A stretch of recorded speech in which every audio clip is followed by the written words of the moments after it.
With all the great games out these days, it's easy to get caught up in epic adventures. But sometimes you just want action.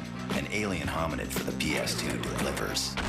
There's not much depth to this one. Just run wild with your hominid and take out all sorts of enemies. FBI agents, KGB ops, Area 51 guards, and some huge bosses. Sounds easy, but your Twitch skills better be on time, because it takes mad maneuvers to stay alive. With 16 levels in all, Hominid is short, but extremely addictive. So if you're a fan of old school games like Contra or Metal Slug, this one's for you. Toonami gives Alien Hominid for the PS2 an 8 out of 10. Pain wears many hats. GameCube's been strong lately, so I gave Animal Crossing a shot. This is my kind of game. You just sort of hang out. You're on your own for the first time. The only hang-up is you're broke. So you gotta work off your debt to Tom Nook. He's a raccoon and all the people are animals, but trust me, it grows on you. You make a living running errands. Sometimes you get cash, other times stuff. Keep it, sell it, throw it away. Who cares? Decorate your house, make it bigger, get better stuff. Just like life, really. You can go fishing, donate to the museum if you want. The game plays in real time. When they say come back tomorrow, they mean come back tomorrow. You can fool time, but it's like you haven't been there in months. Mess around too much and Nintendo sends their muscle. You can visit a friend's town or fork and play in one town. Max the Game Boy Advance if you have it, but don't pick one up just for this. I don't know about playing this game for a year, but it's really fun. Toonami gives Animal Crossing 9 out of 10.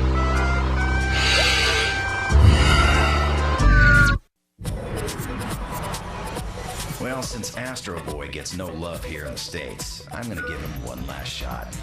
I've been playing Omega Factor for the Game Boy Advance, and just like the series, it's pretty cool. You start off fairly weak, but soon enough, all of Astro's powers are at your fingertips. Jet boosters, finger laser, arm cannon, machine guns, the works. Use your skills to beat down enemies, meet new friends, and get to the bottom of the struggle between robots and humans. The boss battles are huge and challenging, and for all you Tezuka fans out there, there's a list of classic characters to meet and collect as you go. For an old school 2D side-scroller, Astro is fun, looks nice, and has super smooth gameplay. Toonami gives Astro Boy Omega Factor a 9 out of 10. Who's your boy? Summer's almost over, but you can fake it with beach spikers for the Nintendo GameCube. Haven't hit the beach in a while, so I thought I'd spend some time with the girls this summer. First thing you do is create your own team of ladies. Pick the hair color, the costume, the country, and get rolling. You start with a CPU partner who's dumb as a rock, but as you play, you get points to add to her skills. Don't forget to encourage her when she does well. She digs that. You're amazing. Before you know it, you'll be spiking it with the best of them. And watch out for the Americans. They may be blonde bombshells, but those ladies don't play. This is a simple game, but there's something about it that grabs me. Check it out if you like volleyball, or if you're just into scenery. Toonami gives Beach Spikers for the GameCube a 7 out of 10. Girls, girls, girls. Game over. Well, I just got off the phone with our lawyer, and he said this isn't a conflict of interest. I'd heard of the show, so I checked out Dragon Ball Z Budokai for the PS2. If you're just looking for a great fighting game, you might not love this one. But if you're into DBZ and you got a little time on your hands, check it out. There's a tournament mode and head-to-head fighting, but the real deal is the story mode. You can play through the storyline from Raditz' arrival all the way to the final battle with Cell. Not the greatest fighting game around, but it's got the real voices from the show, and it's a must-see for any DBZ fan. Power's incredible. Toonami gives Budokai for the PS2 7 out of 10. Blondes do have more fun. Don't know about you, but I like racing games. Burnout's out for all the systems, so we took a look. Race around, open up new courses, get new cars. But the real deal is the crashes. You're supposed to not crash, but come on. Downside is, it's short. Maybe just rent it. No matter how you check it out, this game's fun. Toonami gives it 8 out of 10. Burn rubber, baby. So I got this game for the PS2. It's called Dropship. The setup is, it's the future. You're part of a multinational anti-terrorist peace force. You pilot dropships and fighters on seek and destroy missions, protect ground forces, blah, blah, blah. Doesn't look too sharp, but it plays okay. Now here's the problem. I can't get beyond the 6th level.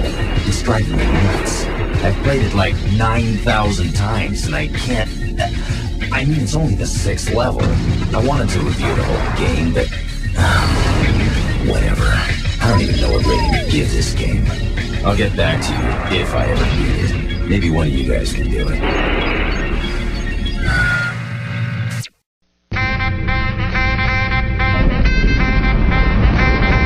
So the new ESPN basketball came out. Hadn't checked it in a couple of years, so I picked it up to see how it's playing these days. It's pretty much the same game, with ESPN frosting on top. Pick any team you want and take them to the finals. Or draft your own dream team. There's a pretty decent street mode, and even a new mode called 24/7. Make a big man and take him one-on-one against different opponents around the world to build his stats. Spend most of my time on the season now. There's a new difficulty setting called Superstar, but if you're even halfway decent, you'll still be killing it before long. They've also made the foul shooting more realistic. The downside? Not enough D. It's really, really easy to do this, and this, and this with anybody. Bottom line, Toonami gives ESPN basketball an 8 out of 10. Anybody want to run?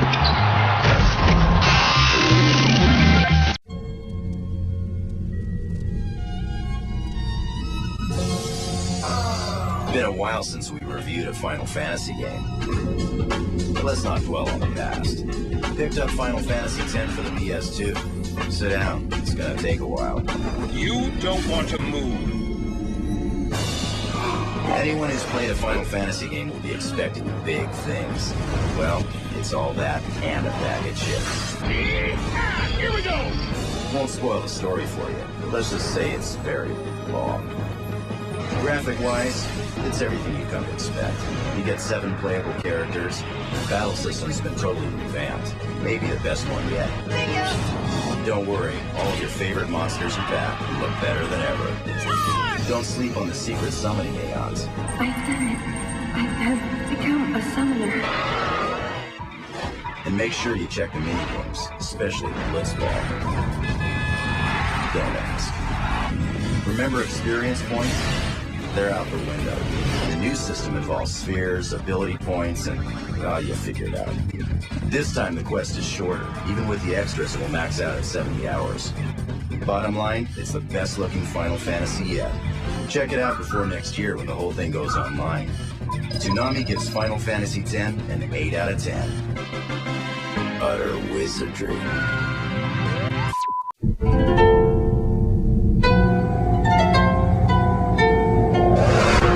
Had this game a while now. Been playing some other stuff, but I keep coming back to FIFA 2002 for the PS2. If you played the other FIFA games, you know what to expect. But 2K2 blows them all away. You've got all the teams and all the clubs and all the land. A bunch of different setups, and you can open up new tourneys the more you win. What really makes this game good is the new passing system. It's pressure-based, so the game's all about the sweet touch.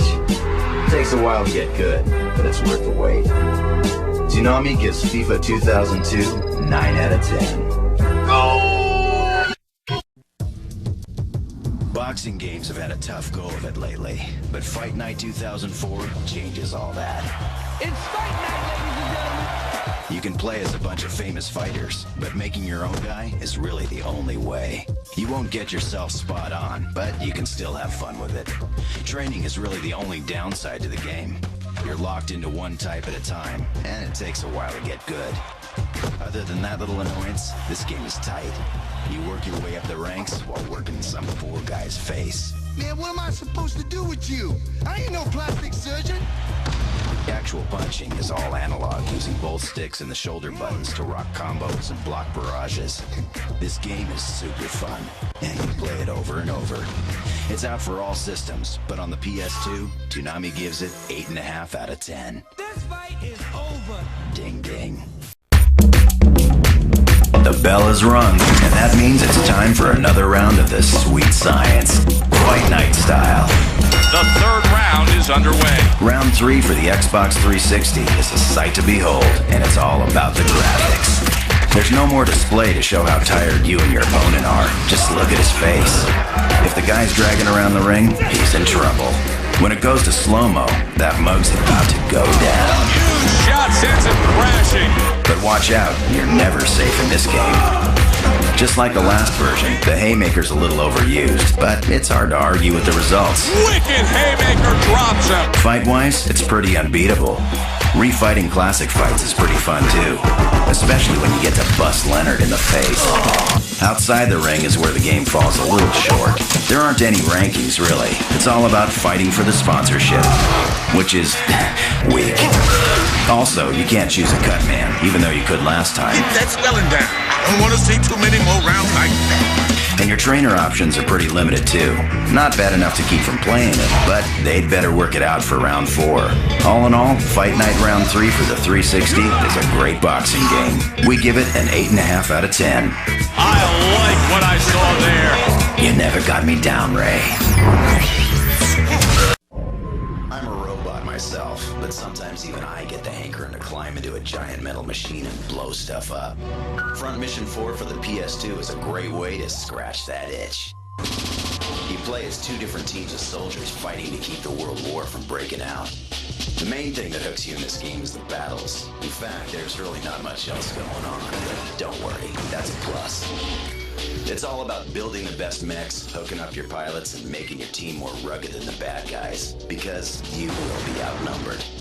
It gets down to a pretty insane level of detail. You can even tweak the color schemes to the mechs.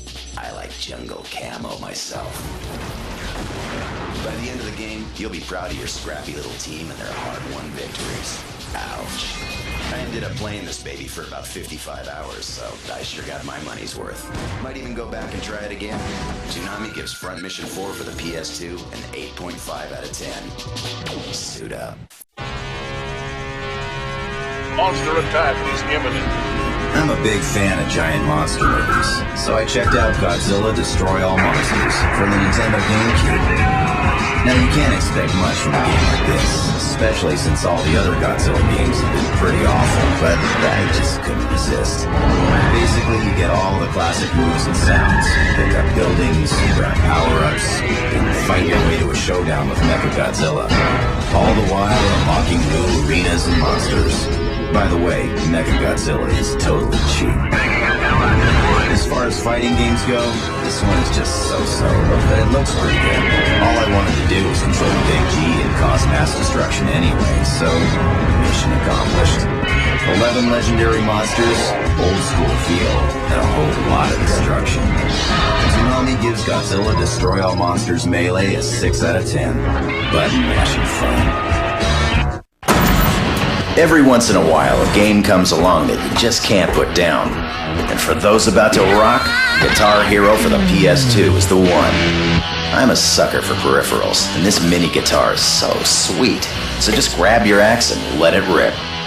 The more notes you can hit, the more star power you get, and then it's showtime.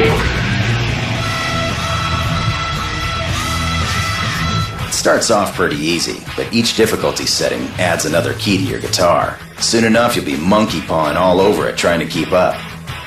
You get cash based on your performance, which in turn allows you to buy more songs, different guitars, and unlockable characters. With over 30 songs and everything from Helmet to Queen, you'll be rocking for weeks. Try and shred your way into the ranks of the guitar legends. You might look like a clown, but rocking out sure is fun. Toonami gives Guitar Hero for the PS2 a 9 out of 10. Don't fear the Reaper. Only Toonami.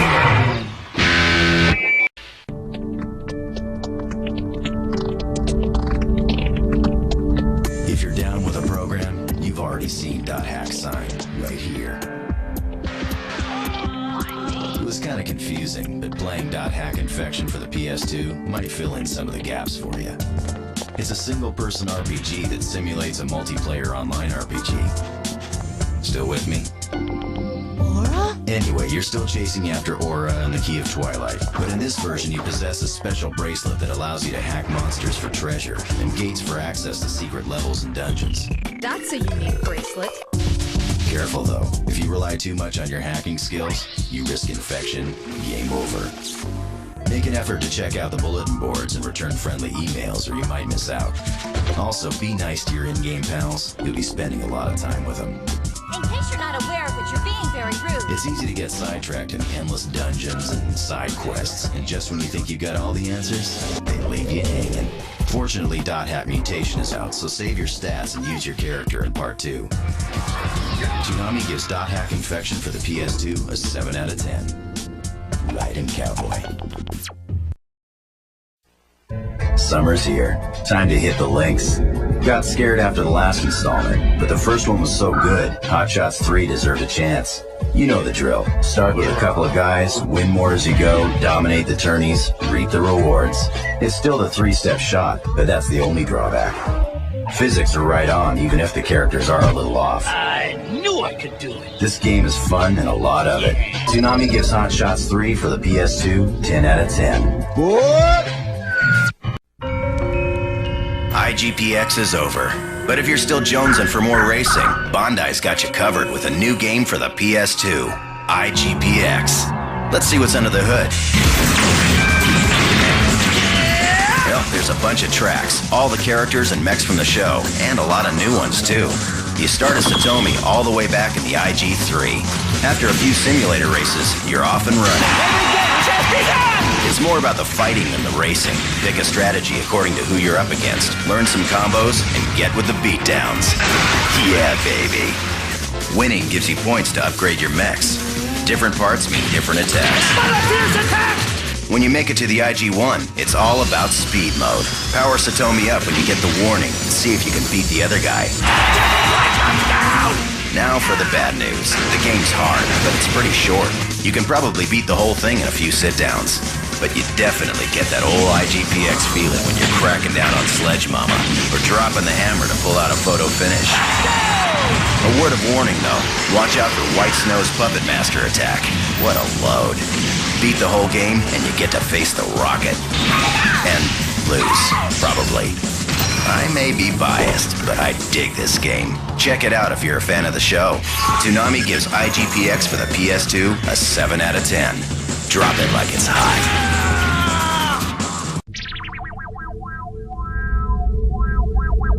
I haven't played too many Star Wars games. That's because it's hard to live up to the movies.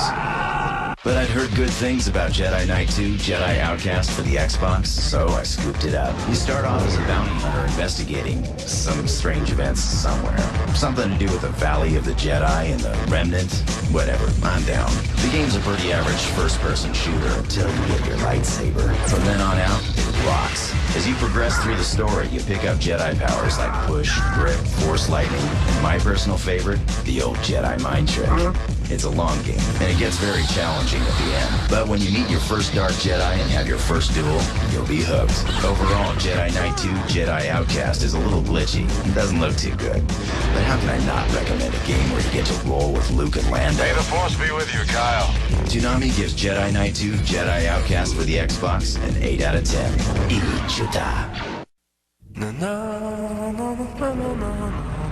Every once in a while, strange games from the land of the rising sun end up here. Katamari Damacy, or in Japanese, Clump of Souls for the PS2 is definitely one of them. It seems the king of all cosmos has destroyed all the stars in the universe, and guess who has to remedy it?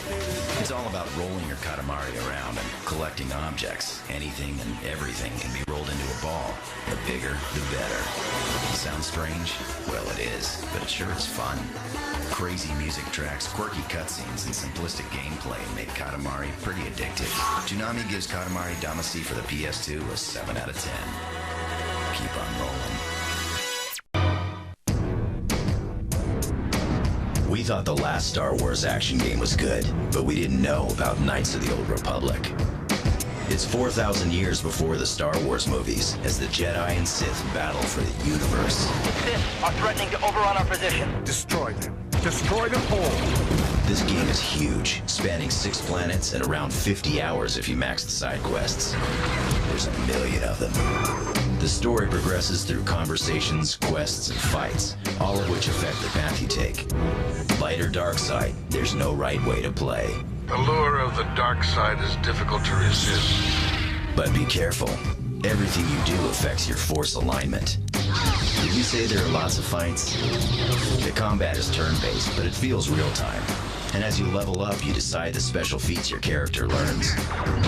It looks really great, especially considering how much stuff they crammed into it. There's also a big part we can't show you without ruining it, but trust us, you don't want to miss this one. I've never played a game this long and immediately started playing again. Toonami gives Knights of the Old Republic for the Xbox 10 out of 10. Impressive. Most impressive.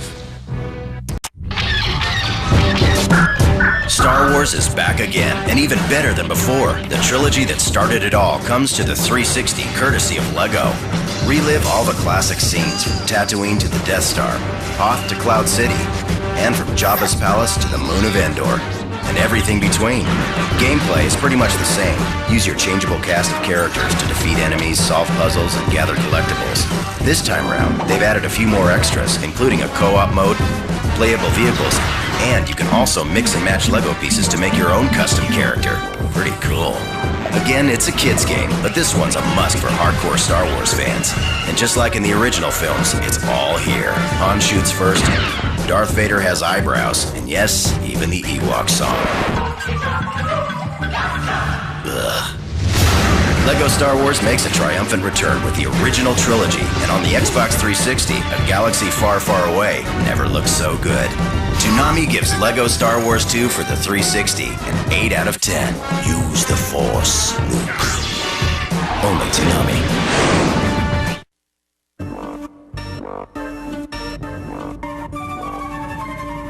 Man, do I like me some Legos. And you know I'm into all things Jedi. So when LEGO Star Wars came out for the PS2, I just couldn't resist. As you might expect, the gameplay is pretty simple. With unlimited lives, run, jump, and use the Force to collect coins, power-ups, and solve puzzles. Play your way through episodes 1, 2, and 3 using your favorite Star Wars characters. Pretty cool. There are over 30 playable characters in all once you unlock them, and a few fun extras. Surprisingly, the scenes from episode 3 reenacted LEGO style are a cool sneak peek of the latest movie. Sure, it's a kid's game, but the Force is strong with this one. Toonami gives LEGO Star Wars for the PS2 a 7 out of 10. You know you want to control LEGO Chewie.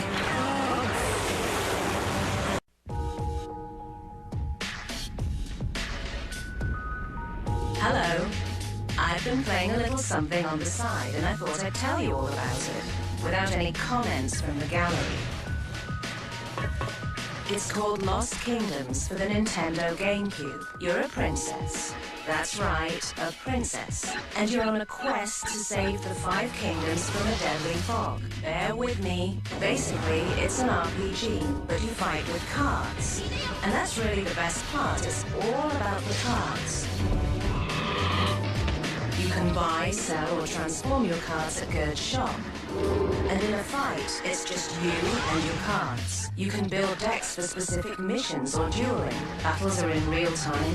Run out of or play the wrong card and it's game over. Between you and me, I'd give it a 6 out of 10. But keep it under your hat.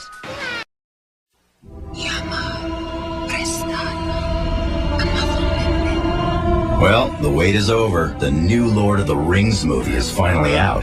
It was tough waiting a whole year, but I managed to pass the time with the 2 Towers for the PS2. The quest stands upon the edge of a knife. This is yet another movie tie-in game, but this one's the real deal. We played the first few levels and scenes from Fellowship, and let me tell you, this one puts you right in the mayhem from the get-go.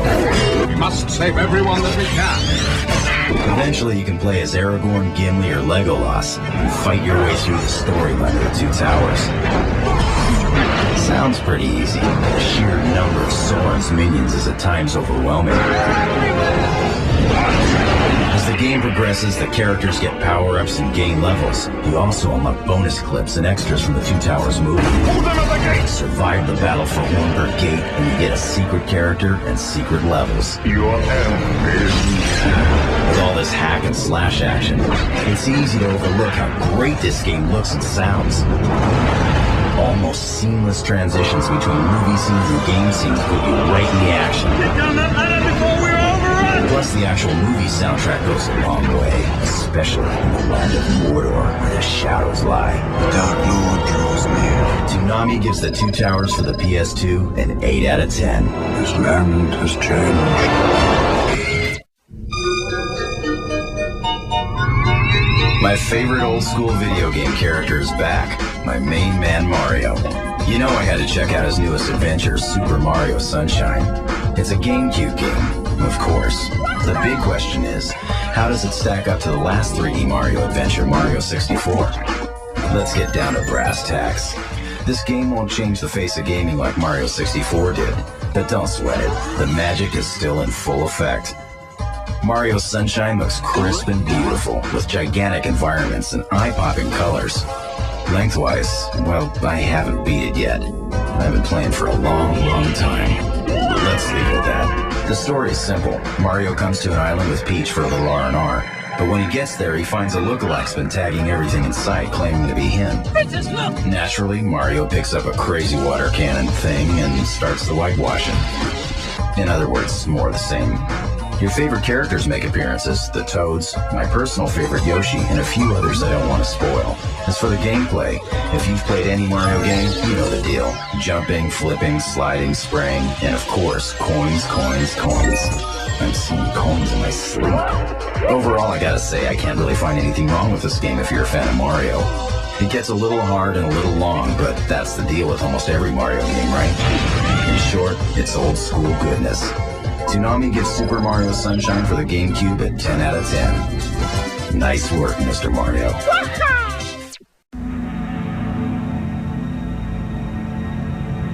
Time for round 2 in PlayStation's Metal Gear Run, VR missions. More training exercises like last time, but now it's kicked up a notch. Battle inanimate and moving objects. Solve problems and avoid detection. Earning the right to face live targets. That may not seem like much at first, but it's packed full of goodies. 300 levels if you go all the way. Excellent shape. Toonami gives VR missions 4 out of 5. Heavy sniping.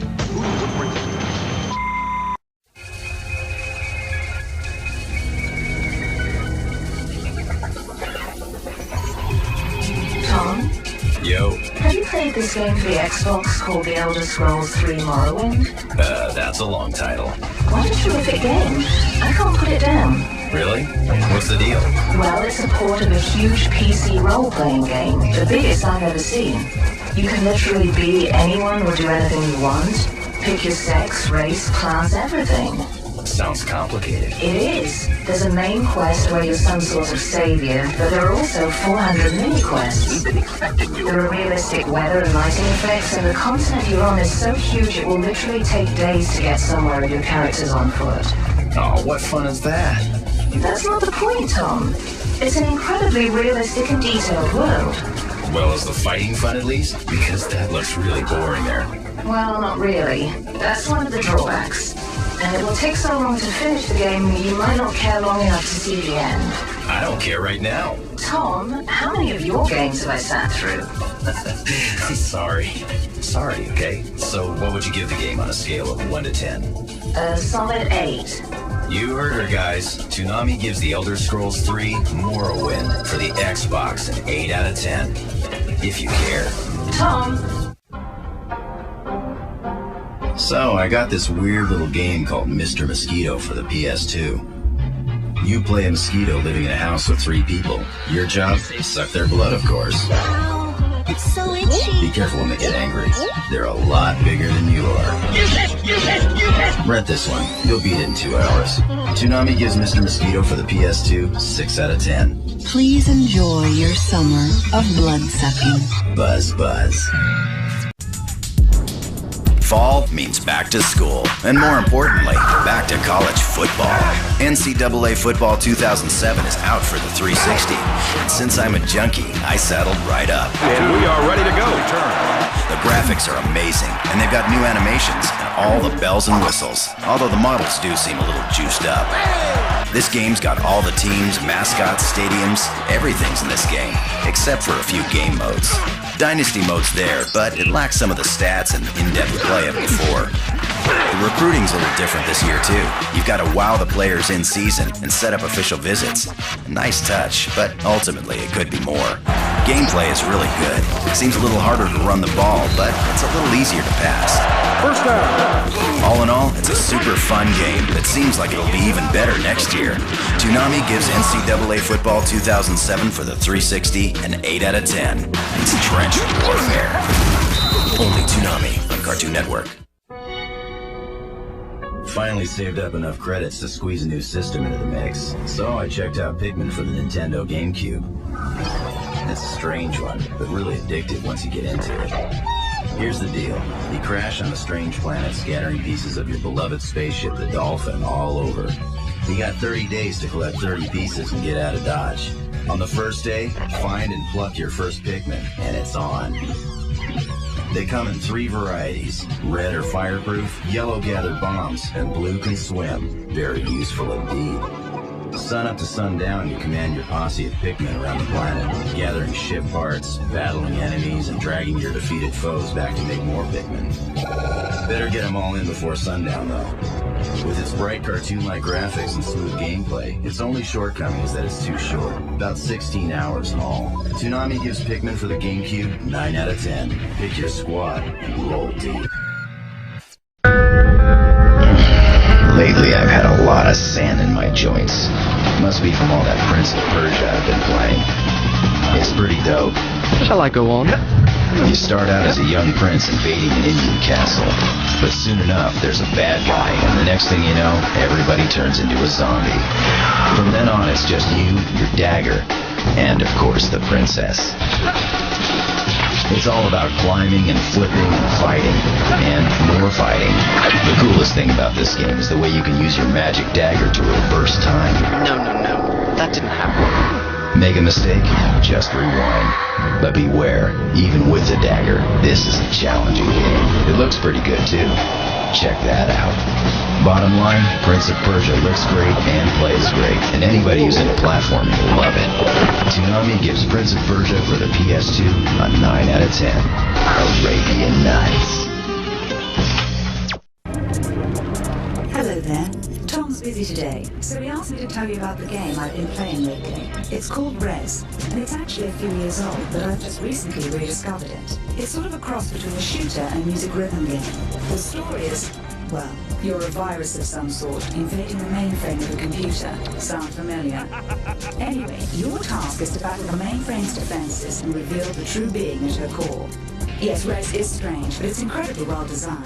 As you delve further and further into the levels, the amount of enemies on the screen intensifies to the point where you're almost creating a symphony of sound and color. It's like nothing I've seen before or since. All in all, Res is too short. But with a concept this innovative, I can't complain.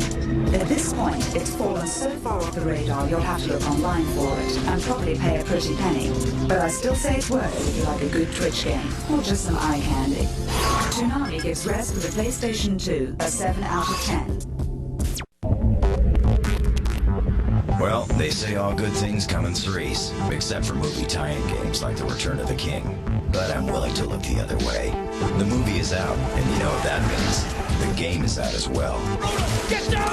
It's been a whole year since I played the Two Towers, but it was easy to slip right back into the battle for Midlands. This time I checked it out for the Xbox, which looks a whole lot better, but it's pretty much the same Lord of the Rings game as last time. A few added treats.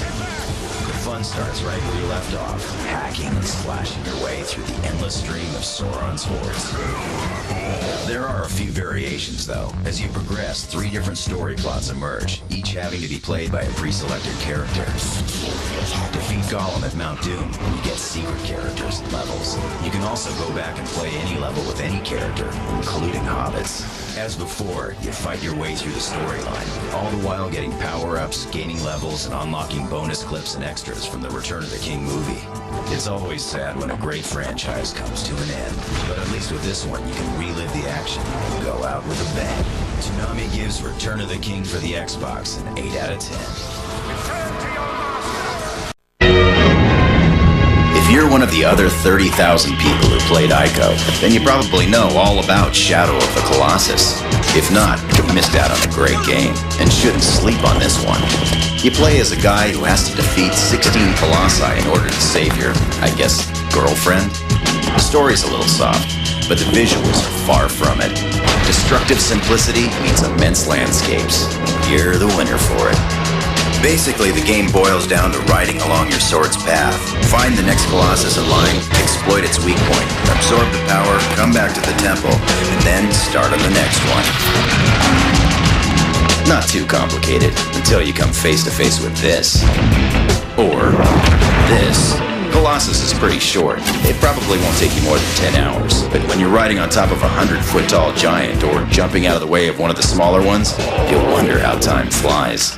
I felt a little bad for the Colossi. I mean, what did this guy do to me? But when the man says jump, you gotta say how high. Don't expect a lot to do. There aren't any side games or mini-boss fights. But that's what makes this game so great.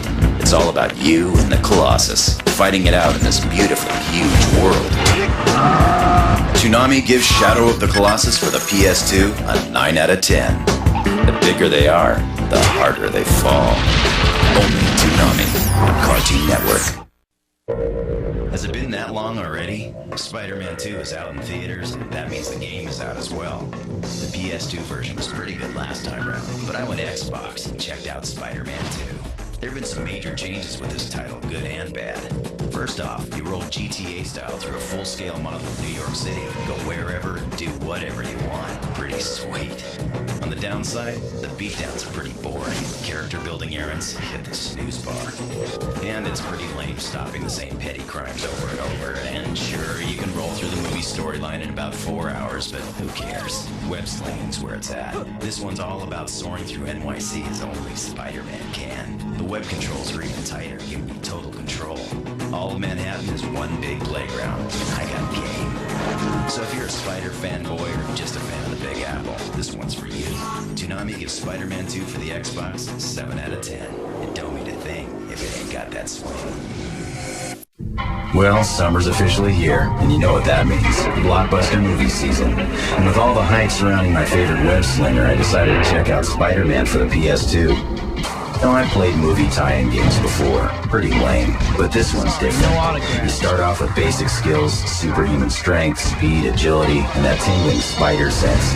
You swing around skyscrapers, beat down gang members, and solve puzzles, all the while building your skills. It takes time to get used to the web slinging, but once you got it, it's on. The web controls are sweet. Tie-ups, domes, impact shots, zip lines, and more. Gradually, you learn the moves and combos worthy of your friendly neighborhood Spider-Man. The game pretty much follows the movie to the letter, except there's more classic villains to battle like the Shocker and Vulture. Plus multiple aerial battles with Gabi, of course. So if you've ever wanted to do whatever a spider can, this one's for you. Toonami gives Spider-Man for the PS2 8 out of 10. Swing on, Spider friends.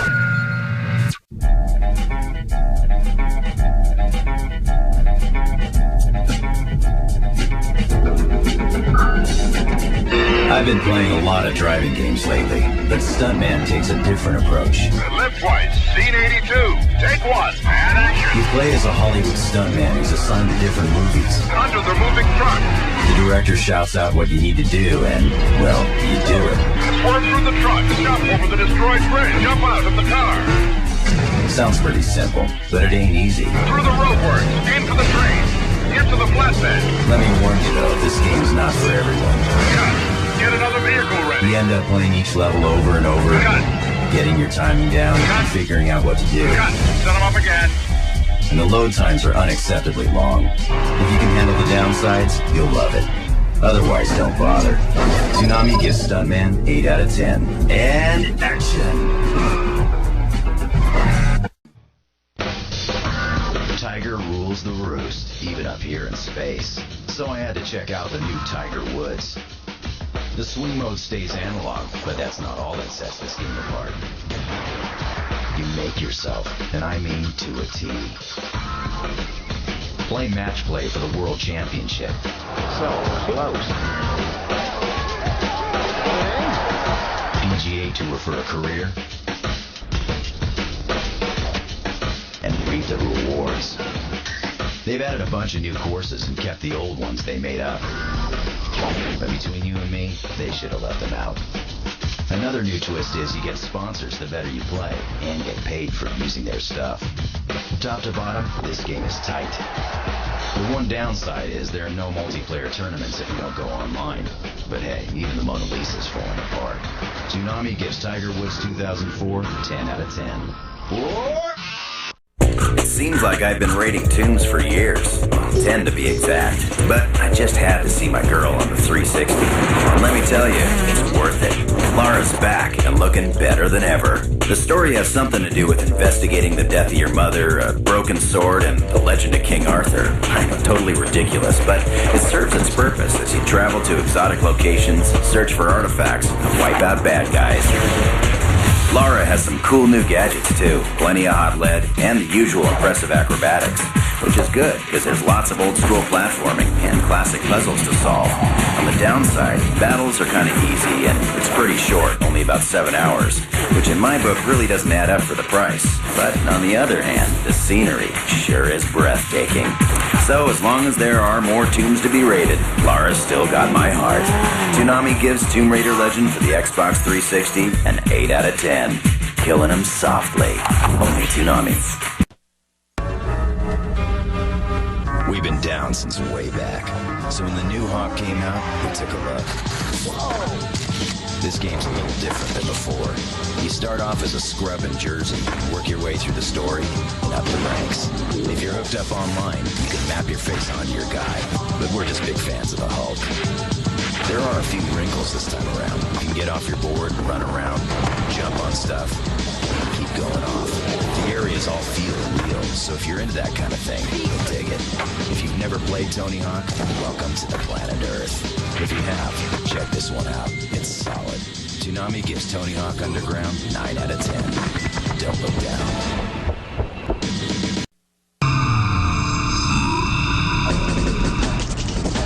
Well, I hadn't seen any cool titles for the GameCube in quite some time, until I came across a little-known game called Beautiful Joe. It's your basic side-scrolling beat-em-up with many combos and power-ups, but it looks really sweet.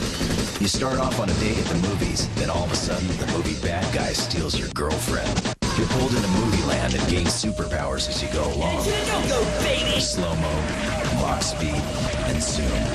Now all you have to do is get her back and save the world. No sweat, right?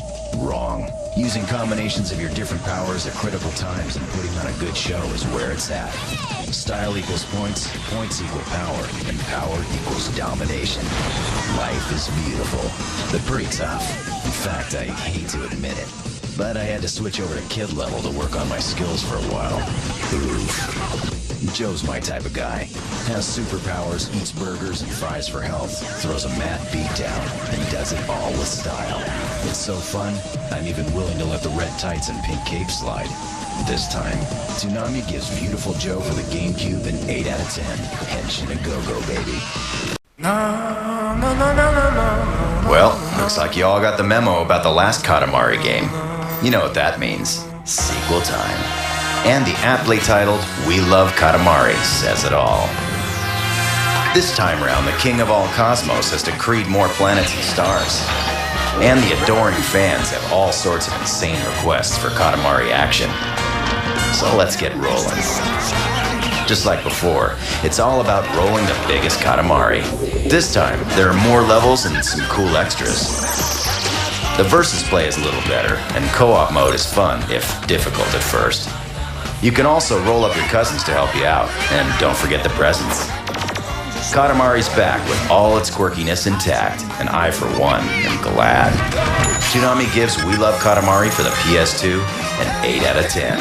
Sometimes more of the same is like a trusted old friend. Get on the ball.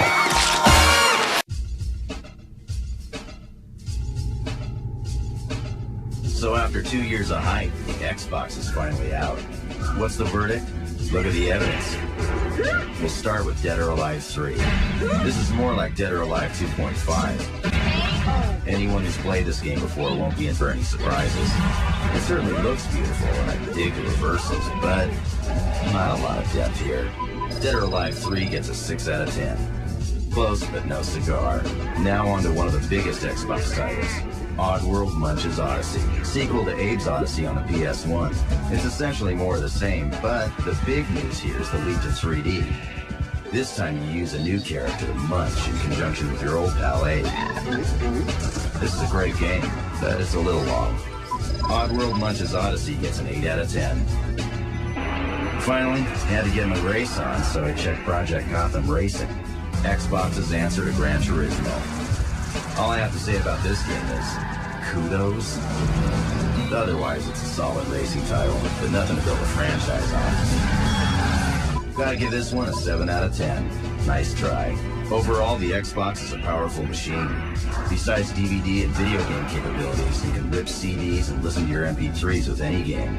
Looks like Xbox has come out of the gate pretty strong. Toonami gives the Xbox launch an 8 out of 10. Nice work, Mr. Softy. The Wind Waker, the first Zelda game for the GameCube, is out, and I dove right in. Long story short, you look like Link, and you're off on your adventure. If you're new to the Zelda world, you start off small and pick up stuff along the way. There's places to go, and people to meet. Dungeons to solve, and bosses to smash. Your conductor's baton, the Wind Waker, is the key to getting you through the game and around in your talking boat. While no man's an island, the whole world's an ocean. So you've got a sea chart and a bunch of other maps. But if you want to find everything, get yourself a guide and a sandwich, because you're in for a long haul. There's a ton of side quests. You gotta stop and smell the, well, everything. Overall, this game is fun and deep and looks great. Something for everyone. Toonami gives Wind Waker for the GameCube 10 out of 10. 16 years and going strong.